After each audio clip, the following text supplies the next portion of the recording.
कहानी के शुरू में हम जस्टिन नाम की एक लड़की को देखते हैं जो कि स्कूल टीचर होती है। वो जैसे ही अपने स्कूल में देखती है वहाँ पे सिर्फ एक बच्चे के अलावा और कोई भी नहीं होता है। असल में 2 बज के 17 मिनट पे सभी बच्चे अपने घर से बाहर निकल जाते हैं और वो सभी लोग अपना हाथ फैलाते हुए अजीब तरीके से कहीं जा रहे थे।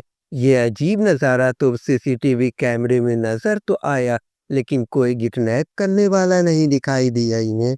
पुलिस ने उस बच्चे एलेक्स और क्रिस्टीन से बार-बार बातचीत की, लेकिन कोई भी नतीजा नहीं आया। उन्हें इस केस के बारे में कुछ भी पता नहीं चलता है। अब सभी पुलिस हर जगह तलाशी लेते हैं, लेकिन कुछ भी हाथ नहीं लगता है इनके। अब स्कूल दोबारा से चालू करने के लिए प्रिंसिपल मार्कस एक मीटिंग रखते हैं, लेकिन गुस्से के मारे सभी माता-पिता ने जस्टिन के ऊपर ही आरोप लगा दिया। वो कह रहे थे कि इसी ने किडनैप किया है। लेकिन जस्टिन अपनी सफाई में बार-बार उन्हें समझाती रही कि उसने कुछ भी नहीं किया है, लेकिन कोई मानने के लिए तैयार ही नहीं था। अब जब समझाने के लिए प्रिंसिपल मार्कस सामने आते हैं, तब उन्हें भी इस चीज में लपेट लिया जाता है। अब क्रिस्टीन को जैसे-तैसे करके उस मीटिंग से बाहर निकाला जाता है और तब से क्रिस्टीन हमेशा शराब की दुकान पे ही बैठी रहती थी। अब क्रिस्टीन के फोन पे एक कॉल आता है और दूसरी तरफ से एक अनजान आवाज उसे डराती है, और वो भी काफी खौफनाक आवाज में। अब डर के मारे क्रिस्टीन कॉल कट कर देती है। अब क्रिस्टीन यहाँ से अपने घर के लिए निकल जाती है। घर पहुंचने के बाद कुछ देर बाद उसकी बेल बजती है। अब डरते हुए क्रिस्टीन वहां से बाहर झांकते हुए देखती है कि वहां पे कोई नहीं है, लेकिन फिर भी वो दरवाजा नहीं खोलती है। लेकिन थोड़ी देर बाद एक जोरदार से दरवाजा पीटने की आवाज आती है। अब क्रिस्टीन दरवाजा खोल के बाहर जाके देखती है, लेकिन उसे वहां पे कोई भी नहीं दिखाई देता है। लेकिन उसकी गाड़ी पे कुछ नोटिस लिखा दिखाई देता है। अब सुबह के टाइम क्रिस्टीन उस दाग को मिटाने की कोशिश करती है, लेकिन वो बार-बार कोशिश करती है, लेकिन फिर भी वो नहीं मिटता है। अब मजबूरन क्रिस्टीन उसी गाड़ी से स्कूल जाती है। वहां पे प्रिंसिपल मार्कस उसे छुट्टी पे भेज देता है और उसे सलाह देता है कि उसे अपने दिमाग पे ध्यान देना चाहिए। एलेक्स को दूसरी क्लास में शिफ्ट कर दिया गया है और वो ठीक तरीके से पढ़ाई कर रहा है। अब जस्टिन उससे बात करने के लिए कहती है, लेकिन प्रोफेसर मार्कस उसे मना कर देता है। वो कहता है कि तुम हमेशा अपनी लिमिट पार कर देती हो, जैसे कि रोते हुए बच्चे को गले लगाना या किसी बच्चे को घर छोड़ना। ये सब सुन के क्रिस्टीन एकदम से उदास हो जाती है और वो वहां से चली जाती है अपने घर। अब थोड़ी देर बाद वो पुलिस स्टेशन जाती है और वहां पे जाके रिपोर्ट दर्ज करवाती है अपने कार में लिखी हुई चीज के लिए और धमकी भरे कॉल के लिए। वहीं पे उसका एक बॉयफ्रेंड पॉल आ जाता है और दोनों में अजीब सा माहौल बन जाता है। अब कुछ देर बाद वो दोनों बार में जाके मिलते हैं।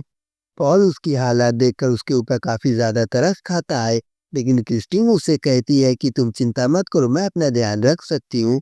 इसी दौरान पॉल उसे ये भी बताता है कि उसकी और उसकी वाइफ की शादी टूट गई है और अब वो दोनों साथ में आ सकते हैं। अब जस्टिन और पॉल दोनों साथ में उसके घर जाते हैं और दोनों एक दूसरे के काफी ज्यादा करीब आने लगते हैं। जस्टिन जब कार से स्कूल की ओर जा रही थी, तब वो पॉल से कहती है कि पुलिस इस केस पे इतना ज्यादा ध्यान नहीं दे रही है। जब छुट्टी होती है तब क्रिस्टीन एलेक्स का पीछा करते हुए उसके घर की ओर जाती है। जब क्रिस्टीन घर में पहुंच जाती है तब वो उसका दरवाजा खटखटाती है, लेकिन कोई भी रिस्पॉन्स नहीं आता है सामने से। वो देखती है हर तरफ सभी खिड़कियां पेपर से पैक है। वो पिछवाड़े की तरफ से जाती है, तब वो देखती है कि एक दरार में से अंदर देखती है कि 2 बच्चे वहां पे कैद है। अब घबरा के वो पीछे की ओर हटती है, लेकिन तभी कोई चीज वहां पे गिर जाती है। लेकिन अंदर कोई भी शोर नहीं सुनाई देता है, जैसे कि वो लोग अंदर हो ही नहीं। वो लोग एकदम से नहीं हिलते हैं। वो दो लोग कोई और नहीं बल्कि एलेक्स के माता पिता होते हैं, जो कि एकदम बुत बन के एक जगह खड़े होते हैं। अब डरती हुई क्रिस्टीन मार्कस को कॉल करती है और उसे यहाँ पे हुई सभी चीजों के बारे में बताती है, लेकिन मार्कस उसे डांटते हुए कहता है कि तुम एलेक्स का पीछा कर रही हो। लेकिन तभी पीछे से डोना क्रिस्टीन के ऊपर हमला कर देती है, क्योंकि डोना को पता चल जाता है कि पॉल पिछली रात क्रिस्टीन के साथ था। डोना क्रिस्टीन के साथ काफी बुरा बर्ताव करती है। अब हालात और भी ज्यादा बिगड़ पाते इससे पहले ही दुकान का एम्प्लॉय डोना को वहां से लेकर चला जाता है। अब उस रात क्रिस्टीन को एक अजीब सा सपना आता है। वो देखती है कि सभी बच्चे अपनी क्लास में आ चुके हैं, लेकिन वो सभी लोग एकदम से बुत बन के बैठे हुए हैं। उनमें कोई भी हरकत नहीं है। लेकिन एलेक्स अपना सर उठाता है और उसका फेस एकदम जोकर जैसा होता है। और तभी वो हवा के उठ के बैठ जाती है और उसे समझ में आता है कि ये एक सपना है। अब जैसे ही वो दोबारा सोने की कोशिश करती है तभी वो एकदम हवा के उठ के बैठ जाती है, क्योंकि उसके छत के ऊपर एक अजीब सी औरत बैठी हुई है। लेकिन अगले ही पल अब वो लेकिन अगले ही पल वो औरत वहां से गायब हो जाती है। अब अगले दिन जस्टिन एक बार फिर से स्कूल जाती है और वहां पे वो एलेक्स से मिलती है और वो उससे पूछती है कि क्या तुम ठीक हो। लेकिन एलेक्स कोई भी रिएक्शन नहीं देता है और वो अपने घर की तरफ भागने लगता है। जस्टिन उसके दरवाजे के पास जाती है और दरवाजा काफी देर तक खटखटाती है, लेकिन अंदर से कोई भी रिस्पॉन्स नहीं आता है। अब जस्टिन अपनी गाड़ी में जाके बैठ जाती है और वहां पे बैठ के इंतजार करने लगती है। इंतजार करते करते शाम हो जाती है और वो वहीं पे सो जाती है। अब जैसे ही शाम होती है वो सोती है तभी उसका दरवाजा खुलता है और वहां से एक लड़की बाहर निकलती है और वो धीमे से जाती है और उसका एक बार काट लेती है। वही दूसरी तरफ हम आर्चन नाम के एक आदमी को देखते हैं, जो कि अपने बेटे के गायब होने की वजह से वो काफी ज्यादा उदास हो जाता है। वो बार बार अपने घर की सिक्योरिटी कैमरे की रिकॉर्डिंग देखता रहता है और काम पे कोई भी ध्यान नहीं दे पाता है। हर बार वो जाके पुलिस स्टेशन में इंफॉर्मेशन लेता है, लेकिन हर बार की तरह से इस बार भी जवाब वही रहता है कि अभी कोई भी इंफॉर्मेशन नहीं मिली है उस लड़के के बारे में। आर्चर कहता है कि जस्टिन को जरूर इसके बारे में कुछ ना कुछ मालूम होगा, लेकिन पुलिस ऑफिसर कहता है कि ऐसा नहीं हो सकता है। असल में आर्चर ही वहां पे जस्टिन के ऊपर आवाज उठाने वाला पहला था और आर्चर ही उसकी गाड़ी में वो मैसेज भी लिखा था। अब आर्चर की हालत धीमे धीमे इतनी ज्यादा बिगड़ने लगती है कि वो अपने बेटे के ही कमरे में सोता है और वहां पे अजीब अजीब सपने आने लगते हैं उसे। एक रात जब वो उठता है और उठ के जब वहां पे देखता है बिस्तर की तरफ, तब वो देखता है कि वो अभी भी बिस्तर में सो रहा है। तभी अचानक से उसके घर का दरवाजा खुलता है। आर्चर बाहर जाके देखता है कि उसका बेटा कहीं जा रहा है दौड़ते हुए।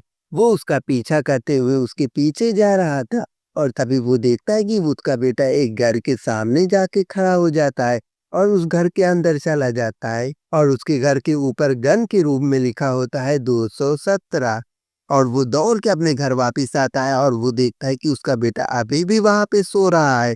उसकी आंखों से आंसू निकलने लगते हैं ये देखकर। और तभी आर्चर का बेटा एक डरावने से जोकर के रूप में बन जाता है और तभी वो हवा की उड़ जाता है। अब सुबह होते ही जब वो बाहर निकलता है तब उसकी नजर एक अजीब से टावर की ओर पड़ती है। उसे याद आता है कि जब उसका बेटा बाहर जा रहा था दौड़ते हुए, तब वहां पे उसे एक टावर दिखाई देता है।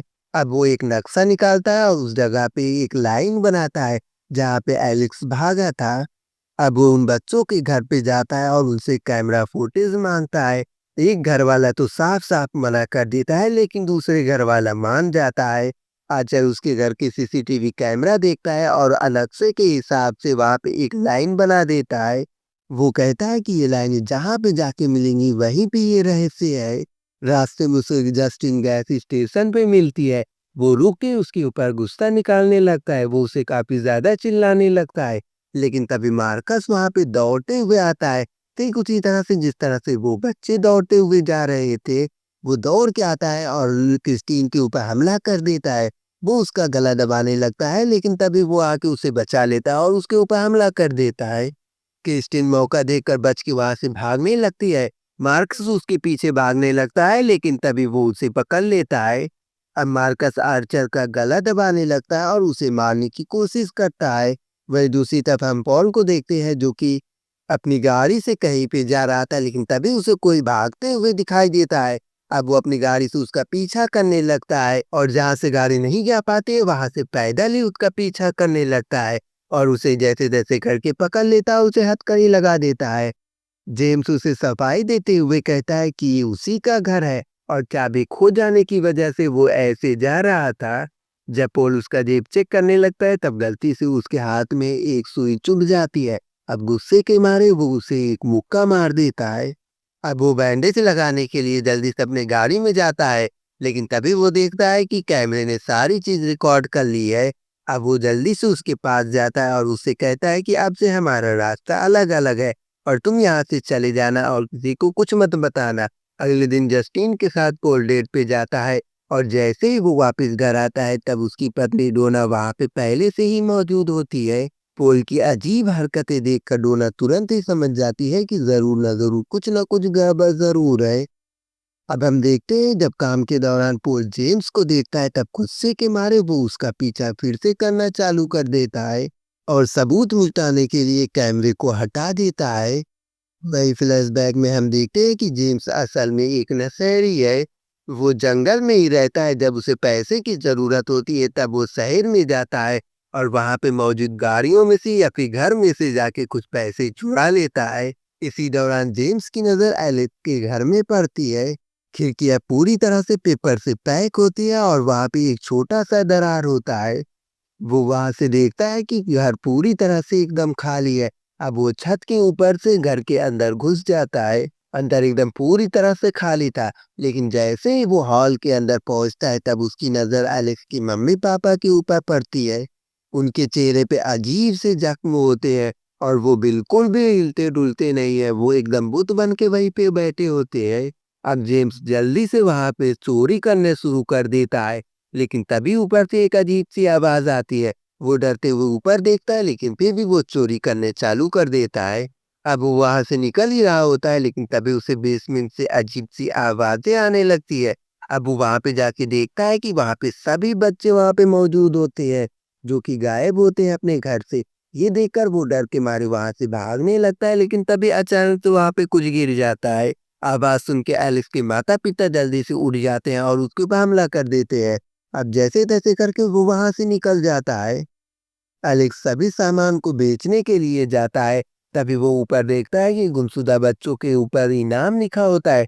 अब लालच के मारे वो पुलिस स्टेशन जाता है सभी बच्चों का इनाम कॉल पे वो पुलिस को बताती है, लेकिन पुलिस उसकी बात पे विश्वास नहीं करती है और वो उसे स्टेशन आने के लिए कहती है। लेकिन जैसे ही वो स्टेशन जाता है पॉल उसे देख लेता है और वो उसके ऊपर हमला करने के लिए उसका पीछा करने लगता है। लेकिन जंगल में उसे वही रहस्यमयी औरत दिखाई देती है, जो कि उसे हाथ हिला के अपने पास बुलाने की कोशिश करती है। जेम्स वहां से दौड़ के अपने टेंट में जाके छुप जाता है। वो देखता है कि कोई उसका टेंट खोल रहा है। अब वो जल्दी से उसके ऊपर हमला कर देता है, लेकिन वो देखता है कि वो कोई और नहीं बल्कि पोल है। पोल ये देखकर काफी ज्यादा गुस्सा हो जाता है और वो उसके ऊपर गन तान देता है। अब वो हड़बड़ा के उसे बताता है कि उसे बच्चों के बारे में सब पता है